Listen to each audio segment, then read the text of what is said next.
नमस्कार, मैं हूं अमीश देवगन। जरा सोचिए, अगर आप 10 दिन, 20 दिन, 20 महीने तक अपने घर ना जा पाएं तो आपको कितना दर्द होता है। लेकिन आज हम उन लोगों का दर्द देश के सामने रखने वाले हैं जो 2-4 दिन नहीं, 2-4 साल नहीं, 30 साल से अपने घर वापस ना जाने का दर्द झेल रहे हैं। ये वो लोग हैं जिन पर घोर अत्याचार हुआ, कश्मीर के मूल निवासी थे, लेकिन ये कश्मीरी पंडित आज अपने ही देश में बेगाने हैं और पिछले 30 साल से सियासत का शिकार है। लेकिन इनके दिल में जो दर्द है, जो कसक है, शायद उसे किसी ने नहीं देखा।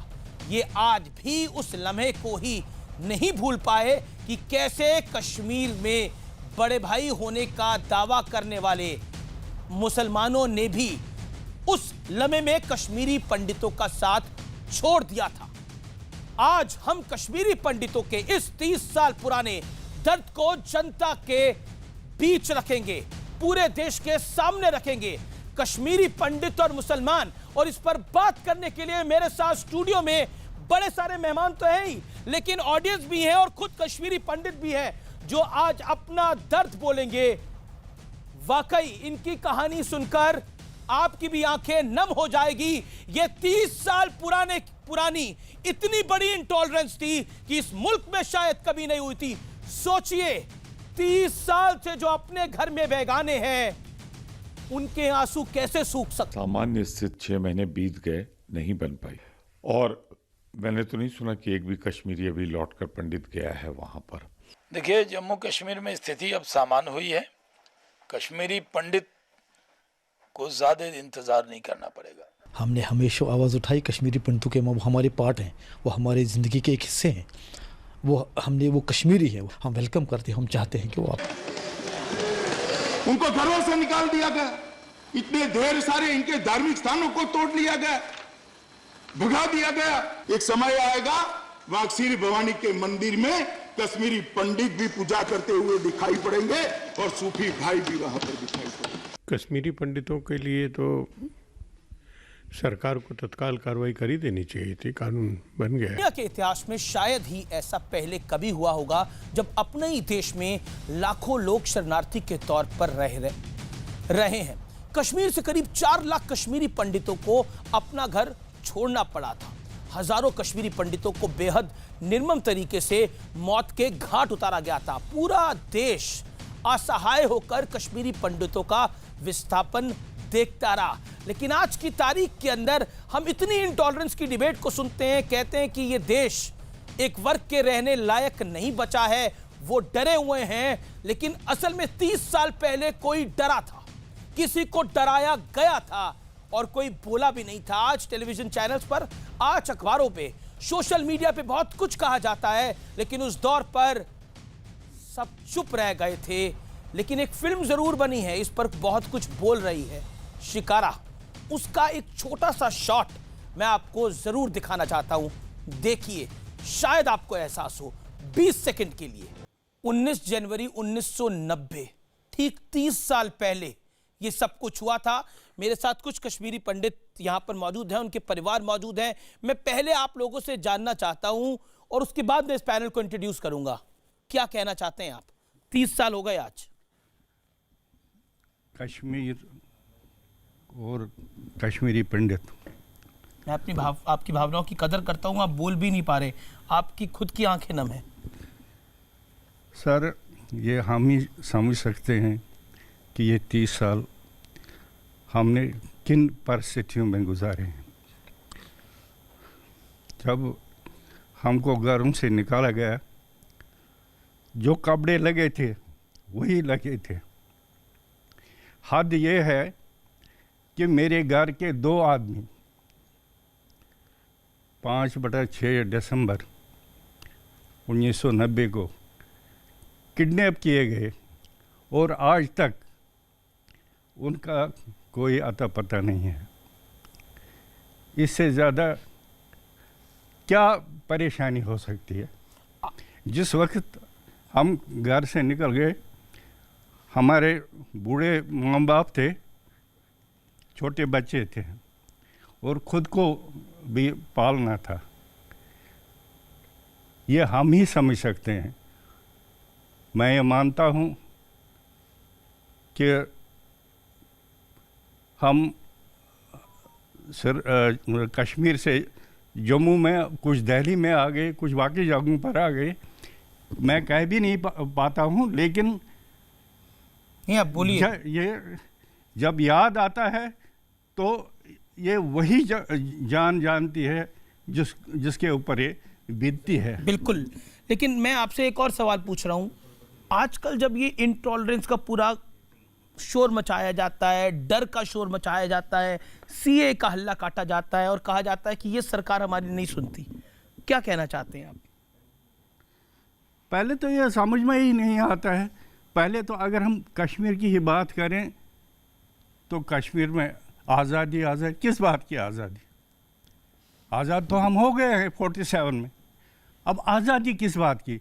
हैरानगी की ये बात है कि हम वहाँ किस तरह शीर शक्कर से रहते थे, जी जी, उस चीज़ का तो आजकल जो ये सीए, ये दूसरी बातें, इनमें जो सियासत चलाई गई है, ये तो समझ ही नहीं आता है। मैडम एक सेकंड सर, आपकी आंखें भी नम है, क्या कहना चाहती है? बैठ के ही चाहे बोले। बैठिए सर। नहीं जी, जाना है कश्मीर, जाना है हाँ कश्मीर। ये एक जी तमन्ना है। ऐसा नहीं है कि सिर्फ कश्मीर में बैठे हुए लोगों की आंखें नम है, ये मैडम भी हैं, ये भी कुछ कहना चाहती हैं। खड़े होकर बोलिए। मैं ये कहना चाहूँगी कि मुझे याद है कि मैं 90s में स्कूल में पढ़ाती थी, तब मेरे साथ स्टाफ था कश्मीर का, 2-3 टीचर्स आई थी। जब हम लोग उनसे बैठ के बात करते थे तब वो ये कहती थी कि हम कुछ नहीं, जो हमारा पहना हुआ है वही आए हैं, हमारी जेब में ना पैसा है ना हमारे पास खाने के लिए कुछ है। ये सरकार से कुछ ये सच कहानी है। और आप जो टीवी पे एक अभी थोड़ी देर पहले आप एक विजुअल देख रहे थे कि एक परिवार टमाटर के पीछे भाग रहा है, एग्जैक्टली यही हुआ था। खाने की सामान नहीं होता था और पीछे भागना पड़ता था, ये सच है। मैं जानना चाहता हूं कि आप में से और भी कोई कुछ कहना चाहेगा जो उस समय का अनुभव जिसने करा हुआ है।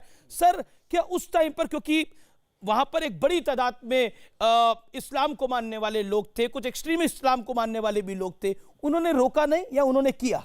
नहीं, कहीं भी नहीं की, कोशिश कभी नहीं की, लेकिन हम भागे। जिस वक्त मैं भागा और लाल चौक में हमारी आर्मी खड़ी थी, मैंने एक शायर, वो हकीकत का एक गाना था, कर चले हम फिदा जान वतन साथियों, अब तुम्हारे हवाले वतन साथियों, और मैं निकला वहाँ पर जी। और दूसरी बात जी, एक गांव से बस आ रही थी, उसमें एक कश्मीरी पंडित था, वो सीआईबी में काम कर रहा था, लेकिन उसकी दोस्ती अपने गाँव में अपने मुसलमान भाइयों के, वो उसके बगैर बात नहीं करते थे। ओपन 10 बजे वो डीपी पर निकला, बस में, सिटी बस में था, और वहाँ पर उन्होंने क्या किया, मुसलमानों को नीचे उतार कर उसको वहाँ पर गोली लगाई। वो भी वहाँ पर, वो मैं आम मुसलमान नहीं था, वो भी उसमें आतंकवादी बैठे थे जिन्होंने उसकी हत्या की। और ये पहले से ही, मैं आप ओपन, यहाँ शाहनवाज साहब बैठे हैं, हमारे माननीय मंत्री जी हैं, मैं इनको भी ये बोलना चाहता हूँ, जो भी वहाँ रिजीम में आ गई, उन्होंने हमको पहले से ही ख़त्म कर दिया और लैंड टिलर्स किया।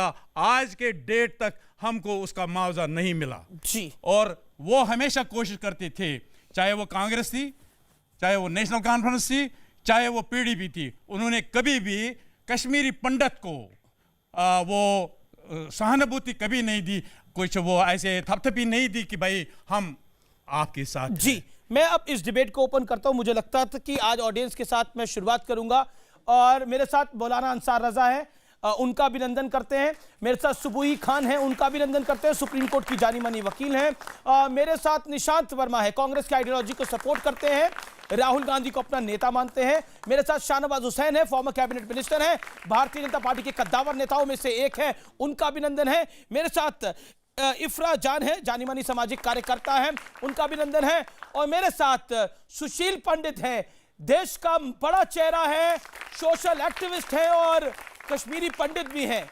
सुशील पंडित, आप तो आज के दौर को भी देख रहे हैं और 30 साल पुराने दौर को भी देखा था।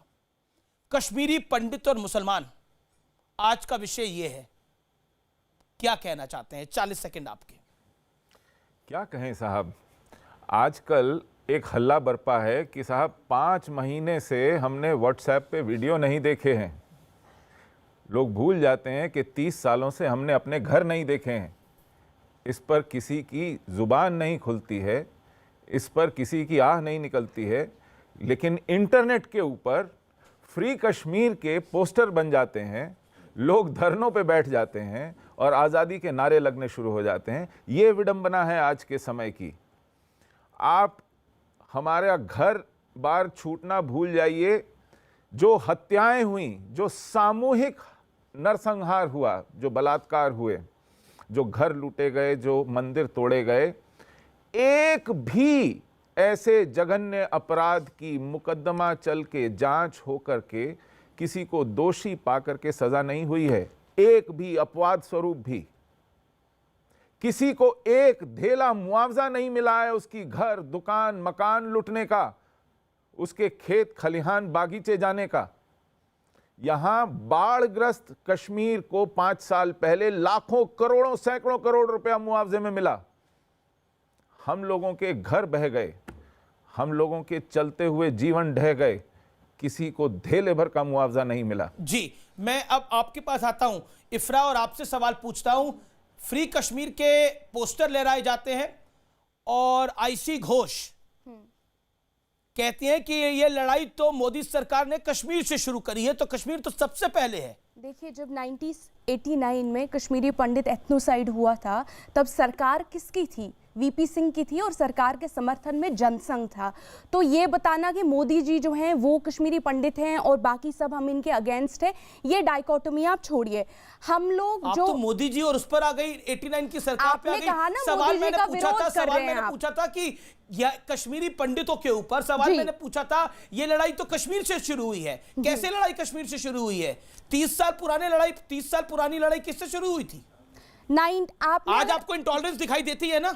इंटॉलरेंस आप कैसी बात कर रहे हैं? आपने इनको आराम से बोलने दिया, मुझे आप बार-बार टोक रहे हैं। बिल्कुल आराम से बोलने दे रहा हूं मैं आपको इंटॉलरेंस दिखाई देती है ना? बिल्कुल दिखाई 30 साल पहले इंटॉलरेंस दिखाई दी थी। जो 30 साल पहले हुआ, हम ना तो उसके समर्थन में है, जो 2002 है ना तो हम उसके समर्थन में है। ना तो मैंने आपको नहीं टोका, ना तो हम उन लोगों के साथ खड़े रहेंगे। आज जब आप इनटॉलरेंस की बात करते हैं ना तो हम उन लोगों के साथ खड़े रहेंगे जिन्होंने गिरजा मतू को एक बैंड सौ पे काटा, ना तो हम उनके साथ खड़े रहेंगे जिन्होंने बिल्किस बानो और उसका सड़क पे गैंगरेप कर दिया और उसके पेट से बच्चा निकाल दिया। ठीक है, दूसरी बात, आप कहते हैं कि कश्मीरी पंडितों के साथ बुरा हुआ, हम ये मानने को तैयार हैं इनके साथ बुरा नहीं हुआ। बड़ा एहसान आपका, आप क्या मानने को तैयार हो रही हैं? ये लोग तो ये कहते हैं ना, बड़ा एहसान आपका क्या मानने को तैयार हो रही है? बोल रहे हैं ये लोग, क्या हमें बार-बार बोला जाता है, आप कभी कबूल ही नहीं करते हैं। समानांतर कौन सी घटनाएं गिना करके उसका बराबरी कर रही हैं?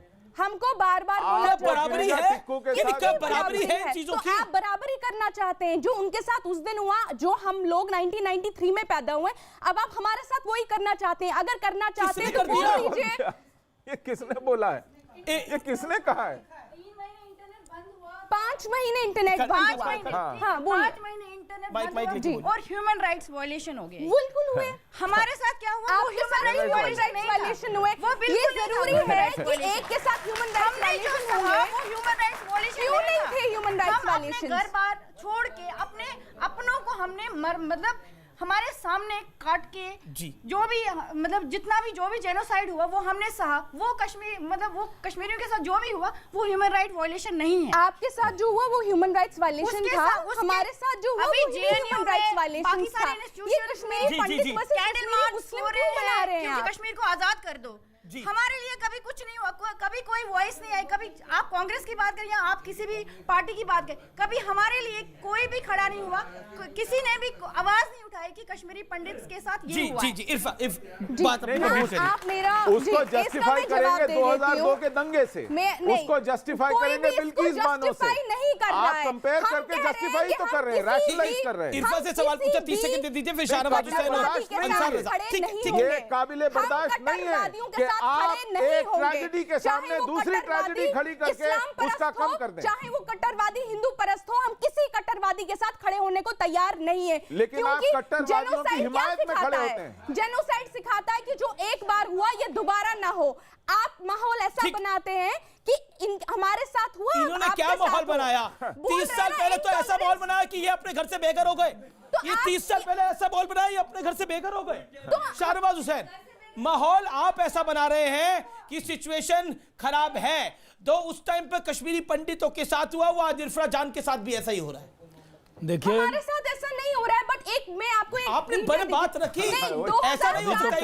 इरफा अपनी टाइम पे बोलिएगा। शाहनवाज हुसैन, फिर मैं आपको मौका दूंगा। Shahnawaz Hussain 40 second, then Maulana Ansar Raza and सुबुई Khan and Nishant Verma.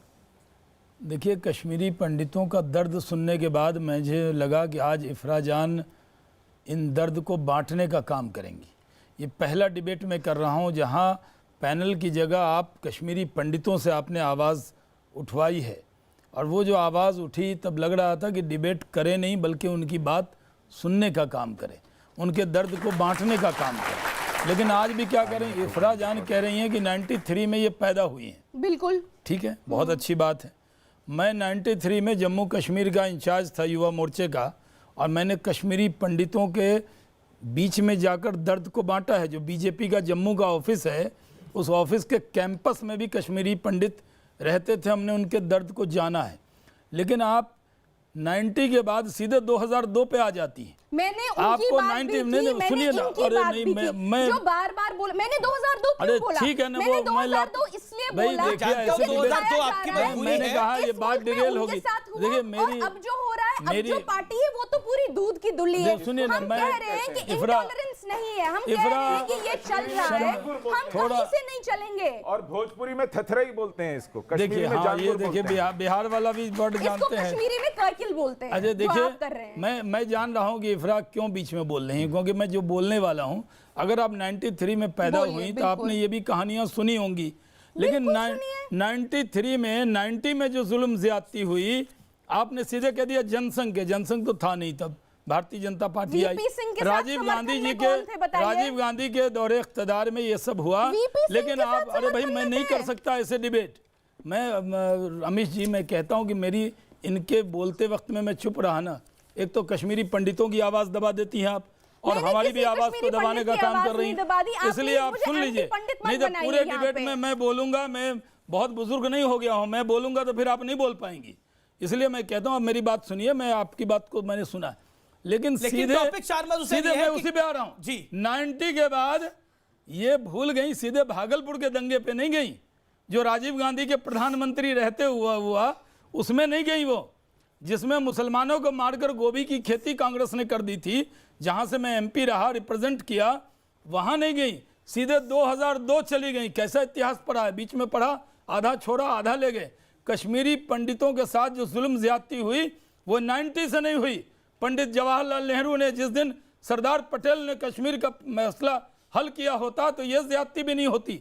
आज भी, क्योंकि मैं रूलिंग पार्टी में हूं और मैं जिम्मेदारी से कहता हूं, हमारा वचन दिया हुआ कश्मीरी पंडित को तब तक पूरा नहीं होगा जब तक एक एक कश्मीरी पंडित को वहां बसा न दे, और एक एक की जायदाद जितनी जायदाद थी, चाहे ये बात मैं इंपॉर्टेंट बोल रहा हूं, सवाल ये है मेरी कश्मीरी पंडितों से जब बात होती है, आप सिर्फ बसा देंगे नहीं चलेगा, उनको जो इज्जत थी, उनको जो मान मर्यादा थी, उनकी जो जायदाद थी, जो कौड़ी के भाव में उन्होंने बेचना पड़ा, जो लोगों ने छीन ली, उनकी वही इज्जत नहीं लौटाएंगे। लेकिन शाहनवाज हुसैन, मेरा सवाल है कि 6 साल आपके शासन को हो गए, 6 साल आपके शासन को हो गए, लगभग 6 साल हो गए मोदी सरकार को आए हुए। उससे पहले वाजपेयी की सरकार थी जिसमें आप मंत्री थे, कश्मीर क्या का किया आपने? बोर्ड लगा के लोग खड़े हैं, वो जान रहे हैं कि ये नरेंद्र मोदी है, जो वचन देता है उसे पूरा करता है। जी, कश्मीरी पंडित को हक दिलाकर, इसलिए ये आंदोलन हो रहा है। कश्मीरी पंडित और मुसलमान के खिलाफ आंदोलन नहीं है, ये आंदोलन कश्मीरी पंडितों को न्याय दे रहे हैं। ठीक है शाहनवाज हुसैन, आपने अपनी बात को रखा।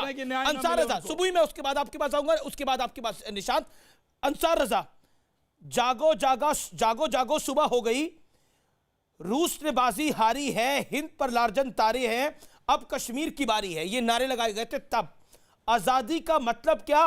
ला इलाहा इल्लल्लाह। अब आप मुझे बताइए, कश्मीरी पंडित और मुसलमान की अगर हम बात करें तो तब तमाम मुसलमानों के शिक्षा वृद्ध भी शांत बैठे रहे जब ये नंगा नाच हो रहा था कश्मीर के अंदर। मुझे 30 सेकंड दे दीजिए। 40 सेकंड सर आपके। मैं कुछ दूसरे तरीके की डिबेट करने आया था। मैं लेकिन जब मैंने भाई साहब को सुना तो मुझे लग रहा है कि हमको डिबेट नहीं करनी चाहिए, हमें सिर्फ इनका दर्द बांटना चाहिए। अब मैं आपको एक डेट बताता हूँ, 6 सितंबर सालों से बट रहा है, आज बहस होनी चाहिए सर। सुन लीजिए, पहले मेरी बात सुनिए। बहस होनी चाहिए थी, 6 साल ये हो गए, 6 साल अटल बिहारी वाजपेयी की सरकार को हो गए, 12 साल हो गए। 12 साल में इन लोगों ने क्या किया वो बहस बाद में कीजिएगा आप। मैं सिर्फ एक बात कहना चाहता हूं कि 6 सितंबर 2017 को तत्कालीन गृह मंत्री माननीय राजनाथ सिंह से मैं खुद जाकर के मिला एक डेलीगेशन के साथ, और मैंने कहा कि अलगाववादी जो वहां रह रहे हैं ये हमारे टैक्स का पैसा ले रहे हैं, इन हरामखोरों को ये पैसा क्यों दिया जाए, इसको बंद कीजिए। हमने जब ये बंद करने की आवाज उठाई और उसी दिन मैंने दुनिया की मीडिया के सामने बुरहान वानी को जब आतंकवादी कहा तो 5,500 कॉल हमें जान से मारने की धमकी के पाकिस्तान से और कश्मीर से आए। जो सवाल उस दिन आपने किया था उसका जवाब मैं आज दे रहा हूं कि मैंने कश्मीरी पंडितों की आवाज उठाई थी, तब मुझे जान से मारने की धमकी मिली। नंबर 1। अब मैं एक बात पूछना चाहता हूं शाहनवाज हुसैन साहब से। मैं तो रोज उठाता हूं, कहां धमकी मिल रही है सर? मैं तो डीसीपी से आप पूछ लीजिए दिल्ली के। 5,500 फोन कॉल। विषय ये नहीं है कि इनको धमकी मिली कि नहीं मिली, इनका हुआ है। अब आ जाइए, विषय वो है। अब मैं आपसे इसको बड़ा लोकलाइज कर रहे हैं। अब मैं पूछना चाहता हूं, किसको धमकी? मैंने 1 साल पहले देश के प्रधानमंत्री जी से एक निवेदन किया था, आप कहिए तो 1 साल पहले कभी। 1 मिनट जी मेरा सवाल ये है, मेरा सवाल ये है कि आज के युग में, आज के दौर में आप कहते हैं कि नरेंद्र मोदी जो है वो अक़लियतों के लिए बहुत खराब है, यही कहते हैं ना? हम बीजेपी की सरकार वो देश के लिए बहुत अच्छे हैं, लेकिन उन्होंने जाके जिसने अफजल गुरु को शहीद का उसके साथ सरकार बनाई, और जब वहां सरकार बन गई तो क्यों दिल्ली में कश्मीरी पंडितों को दिल्ली से ले जाकर के कश्मीर में नहीं बसाया? किसने मना किया था आपको? आप यहां 6 साल अभी हो गए, 6 साल वाजपेयी साहब की सरकार को हो गए, 12 साल में कितने पंडितों को आप तमाशा करते हैं आजादी का? जी ठीक है, सुबुई खान की बारी। अब आजादी का मतलब क्या? ला इलाहा इल्लल्लाह, ये नारे लगाए गए थे जब इनको निकाला गया था इनके घर से। ये कह रहे हैं कि बात तो 6 साल पुरानी है, जब से मोदी आए हैं तब से कश्मीरी पंडितों की दिक्कतें बढ़ गई हैं। अमीश, मैं एक भारतीय मुसलमान बहुत शर्मिंदा हूं आज। मैं बहुत शर्मिंदा हूं ये नारे सुन के कि मेरे पंथ के नाम पे मेरे भारत में मेरे ही भारतवासियों के साथ मास रेप, मर्डर, स्लॉटर्स हुए हैं। मैं इस पैनल में मौजूद सभी मुसलमानों से और मुझे जो लोग भी इस चैनल पे देख रहे हैं सबसे ये पूछना चाहती हूँ, आज मैं आपसे लड़ूंगी नहीं, मैं आपसे ये पूछना चाहती हूँ कि क्या ये इस्लाम है? क्या अल्लाह कभी ऐसा करने के लिए कह सकता है? अंसार रजा साहब या इफ्रा, मैं आपके चैनल के माध्यम से सभी मुसलमान बच्चे जिनको अगर 2 मुस्लिम बच्चों की लिंचिंग कर दी जाती है तो उनको ये भड़काया जाता है कि इस देश में तुम्हारे साथ ऐसे होता है, इस देश को लिंचिस्तान बोल दिया जाता है। मैं उन सभी बच्चों को ये बताना चाहती हूँ कि ये इस्लाम नहीं है, ये एक कैलिफेट सिस्टम फैलाने का, एक इस्लामिक स्टेट बनाने का एक वहाबी एजेंडा है। उसके बारे में प्लीज पढ़िए। मोहम्मद इब्न अल वहाब के द्वारा ये स्टार्ट किया गया है। मुस्लिम यूथ को मैं बताना चाहती हूं कि जब आपको बीजेपी, आरएसएस ये सब करके भड़काया जाता है, आपको आपके ही देश के खिलाफ खड़ा किया जाता है, क्योंकि इन वहाबियों की मानसिकता है गजवाए हिंद। वो हर मुद्दे में हिंदू मुस्लिम करने की कोशिश करते हैं, जो भारतीय मुसलमान को भारत से जोड़ता है। सर आप यहां बैठे हैं, मैं आपसे हाथ जोड़ के माफी मांगती हूं, जब आपके साथ वो हुआ था मैं बहुत छोटी थी। शाहनवाज भाई यहां पे खड़े हैं, जो भी पॉलिटिकली हो सकता है ये लोग कर रहे हैं, लेकिन मैं एक भारतीय मुसलमान आपसे वादा करती हूं कि जब तक आप लोग वहां पे दोबारा प्लेस नहीं कर दिए जाएंगे, आपकी प्रॉपर्टीज, आपकी जिंदगी, आपकी इज्जत आपको वापस नहीं दे दी जाएगी, मैं सुबुई खान चैन से नहीं बैठूंगी। आपसे माफी मांगती हूं सर। निशांत वर्मा, मैं अब आपका रुख करता हूं और आपसे जानना चाहता हूं, जब हम आज के युग की बात करते हैं तो हम 30 साल पुराने युग को क्यों भूल जाते हैं? क्या आपको लगता है कोई कंपैरिजन भी है? सबसे पहले तो प्रोग्राम का नाम है कश्मीरी पंडित और मुसलमान। मेरे ख्याल से अगर आपका डिबेट हो कि कश्मीरी पंडित और कश्मीरी मुसलमान तो ज़्यादा बेहतर रहेगा, क्योंकि ये बना दिया गया है पिछले 35 सालों में। 30 साल तो इन लोगों को यहाँ, कश्मीरी पंडित वर्सेस मुसलमान नहीं है, कश्मीरी पंडित और मुसलमान है, एक ही बात। आपके जहन में लगता है क्यों नहीं हिफाजत नहीं की, ये कहना है, क्योंकि आज कुछ क्यों नहीं कर रहे हैं? अब ये सब के ओपनिंग स्टेटमेंट्स में अगर आज ये नया दौर शुरू हुआ है कि 30-30 सेकंड में भी सब बोलने लगेंगे, तो फिर कोई मतलब नहीं है। मैंने पहले देखा कि पैनल पे कैसे ना बोलने दिए जाने की बात हो रही है। मैं इसको इमोशनल टॉक में नहीं ले जाऊंगा, इमोशंस मैं समझता हूँ, हम लोग इंसान हैं। मैं इसको फैक्चुअल टॉक पे ले जाना चाहता हूँ, मुझे कृपया 30-40 सेकंड चाहिए। राजनीतिक पार्टियां अपना काम करती हैं, मैं इसमें नहीं जाना चाहूँगा कि 1985 से क्या शुरू हुआ था कश्मीर वैली में, और यदि उससे पहले से भी 89 के अंदर कल्मिनेट हुआ, और किस तरीके से भयावह तरीके से वहाँ पे हालात हुए, और उसके बाद वैली के हालात तो आज तक नहीं सुधरे। वैली के हालात, भाई साहब की बात याद आती है, भाई साहब की बात याद आती है, भाई साहब की बात याद आती है, सुन लीजिए नारे क्या लगाए जाते थे बताइए। मैंने आपको पूरे 50 सेकंड दिए बात करने के लिए। एक बात याद रखें, जो नारे लगाए जाते थे वो आप बोलिए, क्या नारे लगाए जाते थे, बोलिए, प्रकाश डालिए जरा। उन नारों को समझने के लिए इतना ही काफी है। मैं उन नारों को नहीं समझना चाहता, आप नारे क्या थे बोलिए। मैं बोल रहा हूँ, प्लीज, मैं अपने बात बोलूंगा ना। उन नारों को समझने का तरीका ये है कि 1988 में 100 रुपए किलो टमाटर मेरी माँ ने खरीदे। टमाटर कहाँ? 100 रुपए किलो टमाटर। मैं आपसे उसका मतलब नारे क्या थे कि वहाँ के हालात कितने बुरे थे। नारे क्या थे? नारे क्या थे? 1988 में इतने बुरे से आ गया वर्मा जी? सर 1988 में। इसको महंगाई से क्यों जोड़ रहे हैं वर्मा जी? महंगाई नहीं बता रहा हूँ मैं, महंगाई नहीं बता रहा। 1988 में उस वक्त खड़े होकर बोलिए अल्लाह अकबर, क्या चाहते हैं? आजादी। उस वक्त और मैं ये जानना चाहता हूं, कोई नहीं बताए, आप नहीं बता रहे नारे क्या लगाए जा रहे थे, आप वहां थे। एक सेकंड बोलिए आप 30 सेकंड। अमीश, ये लोग नारों की बात कभी नहीं करेंगे क्योंकि उससे इनका पूरा एजेंडा एक्सपोज हो जाएगा। इनकी सारी राजनीति ही उन नारों पर चलती है। नारा लगता था अगर कश्मीर में रहना होगा तो अल्लाह अकबर कहना होगा, ये नारा लगाया जाता था उधर। उसके बाद ए जालिमो ए काफिरो, कश्मीर हमारा है, तुम्हें यहां से जाना है, ये नारा लगाया जाता था। अमीश, जो पिछले, प्लीज मुझे बात पूरी करने दीजिए। जो पिछले 60-70 साल जो सरकारें चली हैं, उनकी हमेशा राज सत्ता उस स्पेसिफिक कम्युनिटी को अपीज करके चली है। उस अपीजमेंट की वजह से वो एक जिहाद फैलवा देंगे देश में, लेकिन कभी भी युवाओं तक ये पहुंचने नहीं देंगे कि कौन से नारे लगते थे। मुसलमानों को खासतौर से जानना चाहिए कि आपके पंथ के नाम पे आपके देश के टुकड़े वही इरफा जान, वही आजादी के नारे लगते हैं शाहीन बाग के अंदर। हमें चाहिए जिन्ना वाली आजादी। और आप मुझे बताइए, यही आजादी के नारे तो कश्मीर में लगा करते थे, जिसके बाद यहाँ वहां से कश्मीरी पंडितों को बेघर कर दिया गया। आपको बता देती हूँ, अगर कश्मीरी पंडित जो थे ऑलमोस्ट अनऑफिशियली 1500 मरे, ठीक है ना। 2004 में अनऑफिशियली कश्मीरी मुसलमान उसी कॉन्फ्लिक्ट में कितने मरे? 75,000। छठी सिंहपोरा, एक सेकंड, सिखों के साथ छठी सिंहपोरा में क्या हुआ? कश्मीरियों की मौत पर हिंदू मुस्लिम में कहना सही नहीं है। आप मुझे क्यों लाते हो, बोलने नहीं देते हो? आप लोग एक फेलो क्या किसी कश्मीरी पंडित ने किसी को मारा है? ये जितना हमारे साथ हुआ है, किसी को मारा, जितना हमारे, हम कुछ भी कर सकते थे, हम भी टेररिस्ट बन सकते थे, हम भी, क्या किसी एक ने मारा है? अपनी जगह बैठिए मैडम, प्लीज थोड़ी रेस्ट। ठीक है, अब मैं आपकी बात को रखने को मौका दूंगा। सर आप प्लीज बैठिए, मैं समझ रहा हूँ आप इरफा की बात पर आपको आपत्ति है, आपने क्या कहना चाह रही है? मुझे बात रखने का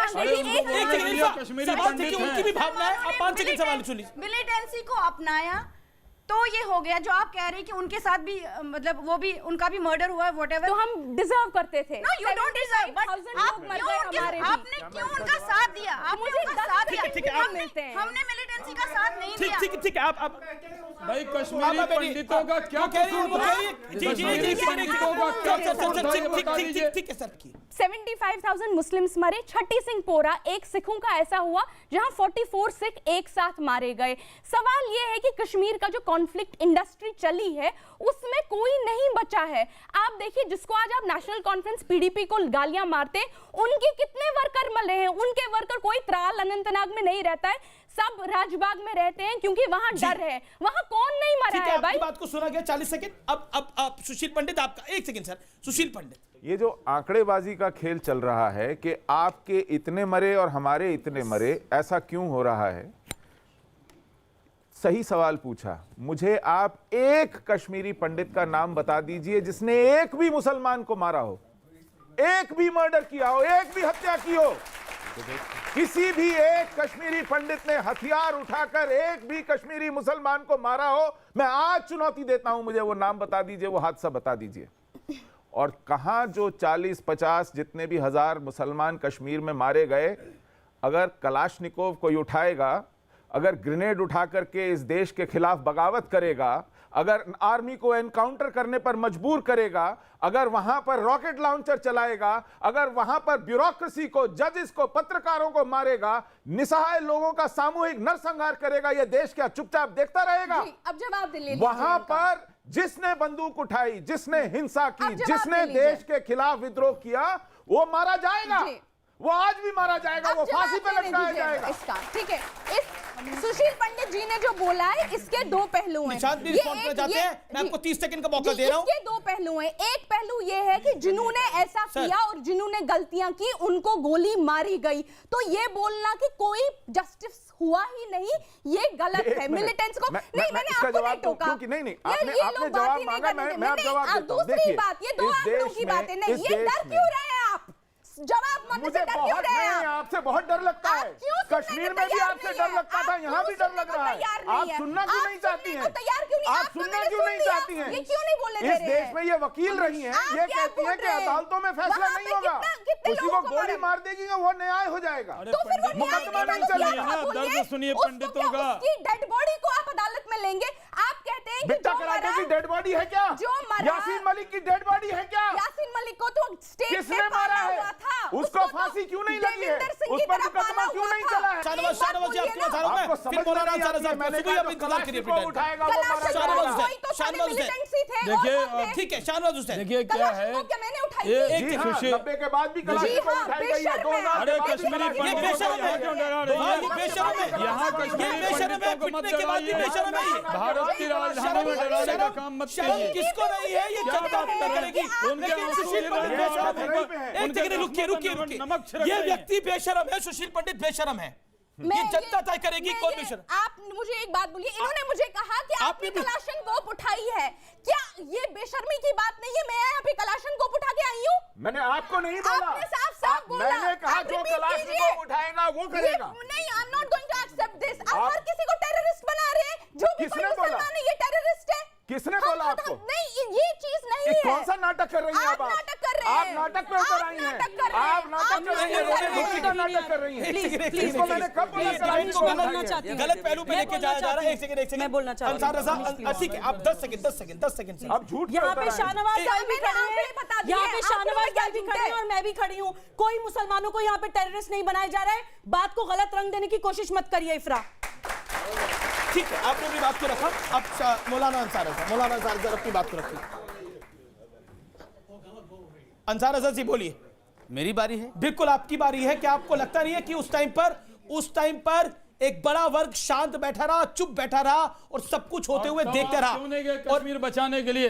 कश्मीरी पंडितों को सिर्फ बयान देंगे? मौलाना साहब ये भी बताइए, अगर इस्लाम मजहब ये बताता है मासूम लोगों का कत्ल होता रहे और आप जाकर राजनाथ सिंह से 2017 में मिले, क्या 90 में जामा मस्जिद से या बड़े बड़े इमाम या दारुल उलूम देवबंद इसने फतवा क्यों नहीं दिया कि मासूम लोगों को क्यों मारा जा रहा है?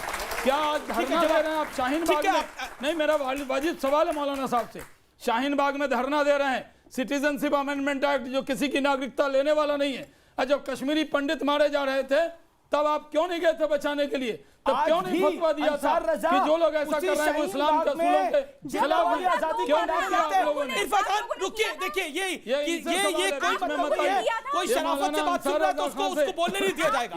नहीं, ये गलत हो रहा है। एक इरफान जान, आपने काफी बोला, शाहनवाज ने सवाल पूछा। ऐसा है, मुझे इजाजत दे दीजिए, मैं चला जाऊं। अंसार रजा देखिए, आपकी मर्जी है, कश्मीरी पंडितों की बात हो रही है, आपको जाना है आप जा सकते हैं। कश्मीर तब नहीं गए कश्मीरी पंडितों को बचाने के लिए, जवाब दीजिए, आज जिम्मेदारी से भाग रहे हैं। देखिए, मैं सबसे पहली बात तो एक बात कहना चाहता हूं कि जब आपने कश्मीरी पंडित और मुसलमान इशू रखा है तो इसको खुदा के वास्ते भाजपाई और कांग्रेसी मत बनाइए, इनके दर्द को समझिए, सब लोग इस बात को समझे। कौन बना रहा है भाजपा? देखिए, आप बीच में मत बोलिए भाई, हम आपसे बहुत तंग हैं। जबरदस्त, हर चीज में कूद जाती हैं आप, हर चीज में कूद जाती हैं आप। अरे किसी को बोलने तो दीजिए भाई, आप महिला हैं, हम आपकी इज्जत कर रहे हैं, हर चीज में कूद जाती, हर चीज में वो बोले तो कूदे, वो बोले तो कूदे, हम बोले तो कूदे। आज तक तो नहीं कूदे थे, देश यहाँ तक पहुंच गए। अरे भाई मैं नहीं कर पाऊंगा। क्या उम्र है आपकी? आज तक क्यों नहीं आ पाए इन मुद्दों के ऊपर? क्यों नहीं आपने बोला कि नहीं मेरे पंथ के नाम पे मेरे देश के टुकड़े नहीं होंगे? शाहनवाज भाई ने एक सवाल किया और इन्होंने बड़ी जज्बाती बात की कि मैं उस वक्त तक चैन से नहीं बैठूंगी जब तक ये लोग वापस नहीं चले जाएंगे, मिल जाता। मजाक नहीं उड़ा रहा हूं मैं। शाहनवाज भाई से हाथ जोड़ के एक गुजारिश कर रहा हूं कि मोदी जी की सरकार है, मुझे आज डेट बता दीजिए कि कश्मीरी पंडित किस तारीख तक कश्मीर पहुंच जाएंगे। जवाब देना चाह रही जो मैंने सवाल किया आपका नाम शहनवाज हुसैन नहीं है। ये देखो फिर कूद गई, फिर कूद गई, फिर कूद गई है, फिर कूद गई है, फिर कूद गई है। अरे तारीख के लिए कोई सनी की फिल्म थोड़ी है कि तुम तारीख बता मुझे मांगी थी। जवाब शहनवाज भाई को देना चाहिए। मैंने मौलाना साहब से ये पूछा था कि जब ये कत्लो गारत हो रहा था, मासूम लोगों का कत्ल हो रहा था, तो दारुल उलूम देवबंद से ये आप लोगों ने फतवा क्यों नहीं दिया? कश्मीरी पंडित उनको बचाने क्यों नहीं गए? क्या इस्लाम मजहब में मौलाना इस्लाम मजहब में मासूम का कत्ल हो रहा हो और आप खामोश क्यों थे? ये बताइए। बहुत अच्छा हुआ जो वहाँ मोनोपली 3 लोगों की दादागिरी, वहाँ गिलानी फैमिली की, महबूबा फैमिली की, मुफ्ती फैमिली की चलती थी। मोदी जी ने कुचल दिया, बहुत अच्छा किया। मैं बिल्कुल तैयार हूँ इस बात के लिए, लेकिन किस तारीख खड़ा हुआ ये बताइए। ठीक है, सवाल अंसार रजा, जो आप तारीख नरेंद्र मोदी से पूछ रहे हो, ये तारीख सोनिया गांधी से पूछी थी क्या? क्यों उस वक्त ये बात हुई थी क्या? उस वक्त 370 पूछी थी क्या? उस समय किसी से तारीख नहीं पूछी थी। आप भी वही कुछ नहीं कर रहे। देख रहे हैं कश्मीरी पंडितों पर ये सबसे बड़ी बहस। इरफान जी से सवाल है, पूछिए। जी छोटा सवाल है, बीच में कोई नहीं बोलेगा। जवाब देने दीजिएगा। बिल्कुल जवाब दे दीजिएगा आप उस पर। इनसे भी कुछ आपको 1990 तो याद है, 2002 भी याद है, 1986 याद है, 1986 याद है, 1986 कौन सा? हाँ याद है, 84 86 1986 वो याद है आपको? कश्मीर में कभी सेकुलरिज्म था ही नहीं। सेकुलरिज्म हमारे कारण था क्योंकि हम टॉलरेंट थे, इसीलिए हम खदेड़े गए। ये इंटॉलरेंस कब खत्म होगी कश्मीर में? अच्छा, ये जवाब, हाँ ये सवाल है। देखिए इन्होंने 1986 का जिक्र किया जब अनंतनाग हुआ था। राइट्स ये कह रहे हैं वहां पे टॉलरेंस कब आएगा? वहां पे टॉलरेंस तब आएगा जब हम सब साथ मिलना शुरू करेंगे। ठीक है, वहां पे साथ कैसे मिलेंगे ये तो बाहर है, वो तो आपकी सरकार से सवाल कीजिए। निशांत, जब फ्री कश्मीर के नारे लगाए जाते हैं तो डर इसीलिए लगता है क्योंकि तब भी आजादी के नारे लगाए गए थे। इस साल कॉपी आप रखिए ताकि आप ये ना कहें कि मैं कुछ भी कोट कर रहा हूं। भारत सरकार की रिपोर्ट आरटीआई के थ्रू आई है कि जनवरी से लेकर के जुलाई तक के अंदर जितने भी हादसे होते रहे, हम आम इंसानों पे, और जितना हमारी फौज ने और पुलिस ने उन टेररिस्ट को मारा, वो नहीं सर सुनेंगे। इंटरनेट के नहीं ऊपर सर आप सुनेंगे, इंटरनेट पे नहीं हाय तौबा मचा देते हैं। इन पर क्यों नहीं हाय तौबा मचाई आपने? ये नहीं सुनना चाहते हैं ना कोई देश। क्यों नहीं सुनना चाहते हैं? तो फिर बीच में मत टोकिए। प्रेस कॉन्फ्रेंस करिए इसको लेकर। प्रोग्राम में सिर्फ 2 मिनट बोलना चाहता हूं। आप पूरे प्रोग्राम में 3 मिनट बोले, ये आपका तीसरा मिनट चल रहा है। ठीक है, तो मैं चुप और बोलिए 1.5 मिनट, कौन मना कर रहा है? लेकिन कम से कम टॉपिक पे तो बोलिए। दम नहीं आपके कागज में। ये मेरा कागज नहीं है, ये भारत सरकार का कागज है, और अगर उसमें दम नहीं है तो आप में दम नहीं है। भारत के हैं ना भाई, क्या आप में दम नहीं है? भारत के ये साबित होता है कुछ नहीं ये है। भारत सरकार का कागज है। ये भारत सरकार के होकर के भारत के होके भारत सरकार के जवाब को कहते हैं इसमें दम नहीं है। इसमें लिखा है सुनिए कितने आतंकवादी मारे गए, मिलिटेंट्स कितने मारे गए लिखा हुआ है। जनवरी में 17 आप ही है ना जिन्होंने सुशील पंडित के ऊपर सीए का कागज फाड़ा था। आप ही है ना जिसने सुशील पंडित के ऊपर सीए का कागज फाड़ा था, याद है आपको? जुलाई में 6 आतंकवादी फाड़ा था। क्यों है बताइए क्यों फाड़ा था? क्यों फाड़ा था बताइए? अक्टूबर में 9 सीए का कागज फाड़ा था आपको। आप इन्हीं का कागज दे रहा हूं जिसमें आतंकवादियों को मारने की लिस्ट है। आपको पता है कितने पत्थरबाज हैं वहां पे? इनको सब पता है। जनवरी से लेकर के जुलाई तक कितने पत्थर मारे गए 2019 में? फिर आर्टिकल 370 हटाया गया और उसके बाद क्या रिपोर्ट आई? कोई पत्थरबाजी नहीं। ठीक है, सुशील पंडित नहीं काटेंगे नहीं, आप नहीं काटेंगे। ये मैं भारत को बताना चाहता हूँ और मैं पोल खोलना चाहता हूँ। आप बीच में नहीं काटेंगे सर, आतंकवादी को ये मैं बता रहा हूँ। मंच पे जाइए, अपने आप चुप रहिए। जो बंदूक उठाया उसको मारा। अगस्त के महीने में, अगस्त 2019 में एब्रोगेशन हुआ 370 का। उसके बाद सामान्य हालात हो रहे हैं। एक बार भी वहां पे विरोध नहीं हुआ, एक बार भी प्रदर्शन नहीं हुआ, एक बार भी पत्थर नहीं मारा गया। भारत सरकार गृह मंत्रालय की रिपोर्ट है कश्मीर वैली में अगस्त में 600 क्या कहना चाह रहे हैं? 370 नहीं हटना चाहिए था। 650 में फिर क्या कहना चाह रहे हैं? सबसे बोल रहे हैं। पीछे चलिए। 650 स्टोन पेल्टिंग। मैं देखिए आप हमारे ऑडियंस की बात आतंकवादी तो मारेंगे। आप ये बताइए, एक सेकंड होल्ड करिए, ये क्या कर रहे हैं अभी आप? मैं आफ्टर माइग्रेशन बॉर्न हुआ हूँ, सो आई कैन नॉट एक्सप्लेन कि मैंने क्या एक्सपीरियंस किया, बट जो मेरे पेरेंट्स ने, मेरी फैमिली ने, हमारी कम्युनिटी ने जो बातें मैंने सुनी हैं वो बहुत दर्दनाक है और बहुत ही शेमफुल एक्ट था। अभी आपने कहा कि 6 साल आपके मोदी सरकार के हुए हैं, 6 साल अटल बिहारी वाजपेयी जी की सरकार के हुए थे, आपने क्या किया? आपने ये क्यों नहीं किया 50 साल कांग्रेस की सरकार थी, उन्होंने क्या किया? पहली चीज़।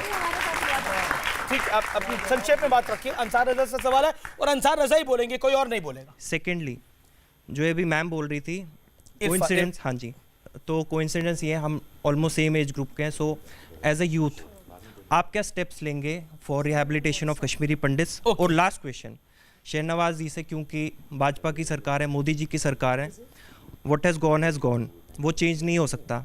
सो गोइंग फॉरवर्ड हमारा रोड मैप क्या है? आप एग्जैक्टली ऑन ग्राउंड, क्योंकि हमें कुछ दिख नहीं रहा, बहुत सुना ब्लूप्रिंट बन गया है, ये बन गया, स्मार्ट सिटी बन रही है, ये बन रही है, बट एग्जैक्टली ऑन ग्राउंड पे क्या हुआ है जी, और आगे आपका रोड मैप क्या है? अच्छा सवाल। मैं चाहता हूं कि तमाम तीनों लोग अब 20-20 सेकंड में इसका जवाब दें, स्टार्टिंग फ्रॉम हमसे शुरू करें। जी जी। कांग्रेस ने भी गलत किया है और भाजपा ने भी गलत किया है, लेकिन दुख जो हुआ है वो कश्मीरी पंडितों को हुआ है। ठीक हो गया। शाहनवाज हुसैन, आप क्या करेंगे? शाहनवाज हुसैन, आप क्या करेंगे? देखिए, बहुत सेंसिटिव डिबेट आज आपने की है और मैं दुख जताता हूं कि जितनी जिम्मेदारी से नीचे लोगों ने बात की है उतनी जिम्मेदारी से हम लोगों ने यहाँ बात नहीं की, क्योंकि 370 समाप्त हुआ है जी। जम्मू कश्मीर के अंदर पूरी तरह शासन कंट्रोल में है, स्थिति अच्छी हुई है।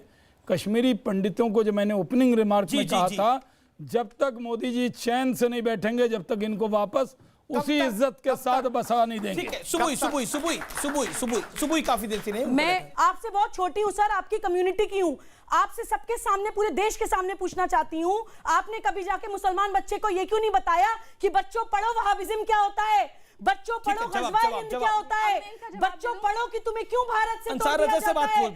सच्चा मुसलमान वो नहीं है जो दूसरों को मारे, सच्चे मुसलमान वो है जिसकी जबान और हाथों से किसी का नुकसान ना हो। जवाब। फिर सुशील पंडित। लफ्ज़े वहाबियज्म पर जो दिग्विजय सिंह ने और माननीय मौजूदा रक्षा मंत्री राजनाथ सिंह साहब ने जो लफ्ज़ वहाबियत पर पार्लियामेंट में बहस की है, वो हमारा लफ्ज दिया हुआ है। तो आपको तो होश भी नहीं है कि आप ठीक कहा उस वक्त। जी। हम ये कहते हैं वहाबियज्म आतंकवादियों की एक जड़ है, उसे खत्म होना चाहिए। आप एक हिंदुस्तानी से बात कर रही हैं, बात खत्म हो गई। ये इनको आप इन विषय पर आपको बोलना चाहिए जब नारे लगाए जाते हैं। मैं बोल रहा हूं, मैं कह रहा हूं कि छाती पर किसकी कब्र खुदेगी, क्या नारा लगाया जाता है? आइसी घोष क्या कहती है? ये लड़ाई तो कश्मीर की है। और सुशील पंडित, मुल्क के लिए खतरा है। ये सवाल मुझसे भी आया था शायद, इन्होंने मुझसे भी सवाल किया था। जी। मैं आपको बताऊंगा भाई क्या कर रही है आपकी सरकार? फिर पकड़िए वहाबियों को। अगर अमानतुल्लाह खान हेट स्पीच दे रहे हैं तो जबरदस्ती की बात जिम्मेदारी सुबुई खान की है कि वो आगे आके बोले कि ये मिस इस्लाम हम किसी का मर्डर नहीं कर सकते, हम कह सकते हैं इस्लाम नहीं है, खत्म हो गई बात। ठीक है, मर्डर कौन कहने को बोला? मर्डर तो इन लोगों का हुआ है। आप बात किसके मर्डर की बात करें? सुशील पंडित, आखिरी दौर है। सुशील पंडित, मेक योर पॉइंट। मैं सिर्फ इतना आपको याद दिलाना चाहूंगा कि ऐसा नहीं हुआ कि एकाएक 1990 में हम सब लोगों को खदेड़ के बाहर फेंक दिया गया। इसकी तैयारी हो रही थी, इसके लिए जहनियत बन रही थी, इसके लिए एक मानसिकता तैयार हो रही थी। कश्मीर को मदरसों के अंदर जैसे पढ़ाया जाता है, वहां के एजुकेशन सिस्टम में जमातियों को भर दिया गया था और उनके खिलाफ, उनमें भारत के खिलाफ जहर दिमागों में भरा गया था कि ये हिंदू मुल्क है, इसमें एक मुसलमान राज्य को, रियासत को नहीं रहना चाहिए, उनके लिए हराम है। इस तरह की जहनियत तामीर की गई, तब जाके हम लोगों का निकाला हुआ।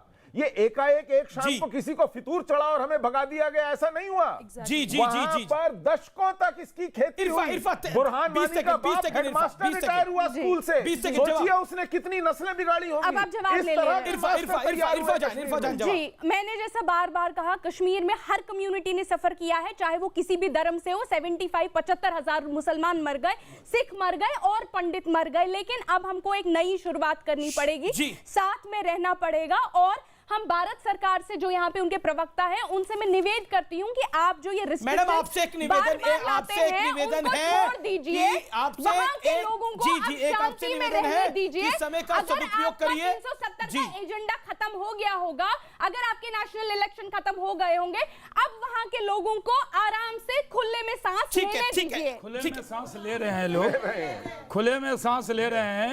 वादियों की हवा अच्छी चल रही है, पत्थरबाज घर में बैठा दिए हैं आतंकवादियों को जो निशाद वर्मा ने बोल दिया।